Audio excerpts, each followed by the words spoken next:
বড় বৌমা, এখনো ঘুমোচ্ছ নাকি? অনেক বেলা হলো তো। কে আবার বাইরে থেকে ডাকছে? নিশ্চয়ই তোমার মা। আরে বাইরে যাও, দেখো তো কে ডাকছে। তোমার মায়ের জ্বালায় আর পারা যায় না। একটু শুয়ে আছি, তাও বাইরে থেকে ডাকতে হবে।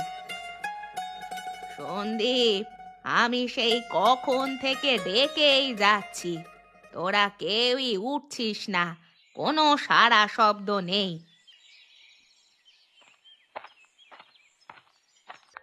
কি হয়েছে গো? সকাল থেকে হাঁক ডাক শুরু করে দিয়েছো।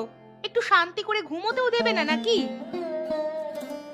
আরে বৌমা, অনেক তো বেলা হলো, সকালের খাবারটা তো এবার খেতে হবে। এত সাত সকালে তোমায় কে উঠতে বলেছে? ঘরে শুয়ে ঘুমাও না। আহ গিন গিন্নি, সকাল সকাল কেন ঝামেলা করছো এত?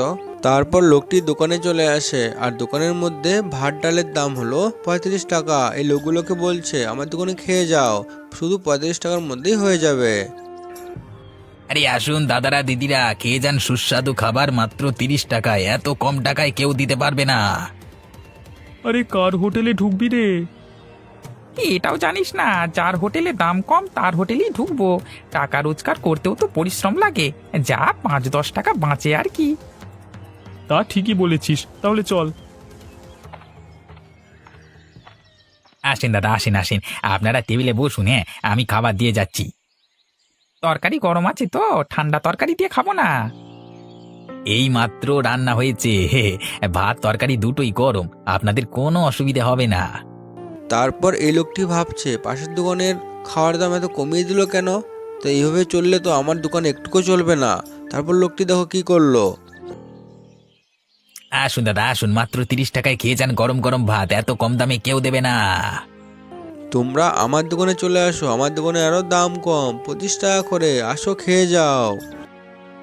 চল চল, সন্দীপের হোটেলে ঢুকি, এখানে 25 টাকায় দিচ্ছে।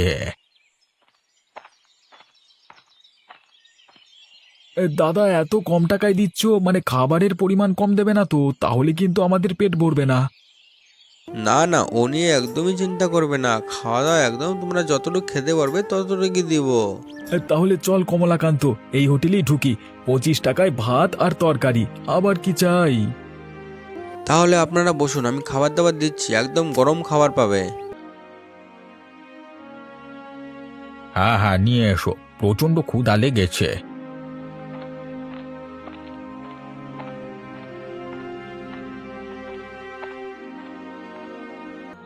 দাদা, এই নিন আপনার 50 টাকা, আমরা চললাম এখন।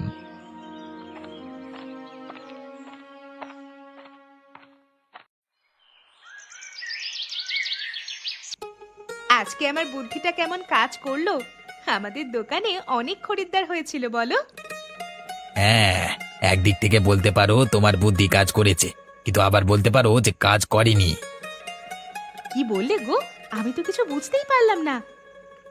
প্রথমে যখন শুধু আমার দোকানে দাম কম ছিল, তখন তো আমার দোকানে এত ভিড় যে কি বলবো। তারপর দাদাও তার দোকানের দাম কমিয়ে দেয়। আমি 30 টাকায় 1 প্লেট বিক্রি করছি, আর ও করছে 25 টাকায়। কি লাভ পাবে জানি না। ও বাবা, তোমার দেখা দেখি এই করে দিয়েছে। আচ্ছা, তাহলে তুমি আরেকটা কাজ করো। কি কাজ করব গো? কালকে যখন হোটেল খুলবে, তখন তুমি দাম 30 টাকায় রাখবে। ভাত আর তরকারির সাথে তুমি দেবে টমেটো। শুধু কি টমেটো দিলে আবার খরিদ্দার আসবে? ভাতের সাথে থালার পাশে দিয়ে দেবে একটা বড় টমেটো, আর নাম দিয়ে দেবে বাহুবলী থালা। বলবে টমেটো দেওয়া হচ্ছে যাতে আরো বেশি করে পুষ্টি পায়, আর বাহুবলীর মতো ক্ষমতা। আচ্ছা, আমি বুঝতে পেরেছি। এখানে প্রচারে কাজ, যত ভালোভাবে প্রচার করব ততই বিক্রি হবে। হ্যাঁ, একদম ঠিক বলেছো। বুদ্ধি থাকলেই সব হয়। তোমার দাদার থেকে তোমার বেশি বিক্রি হবে, আমি লিখে দিচ্ছি। বাবু, আপনি কোন হোটেলে ঢুকবেন? আচ্ছা, এরা দুজন তো জমজ, তাহলে তো দুজনে দাদা ভাই, কিন্তু আলাদা দোকান করেছে কেন?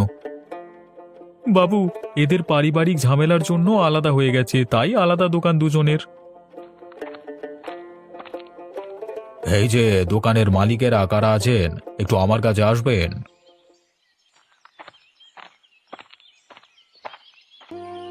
হ্যাঁ দাদাভাই বলো, আপনি কি কিছু খাবেন? না না, খাবার কথা আমি বলছি না। তোমরা দুজন তো দাদা ভাই, তোমরা নিজেদের মধ্যে প্রতিযোগিতা করে কি পাচ্ছ?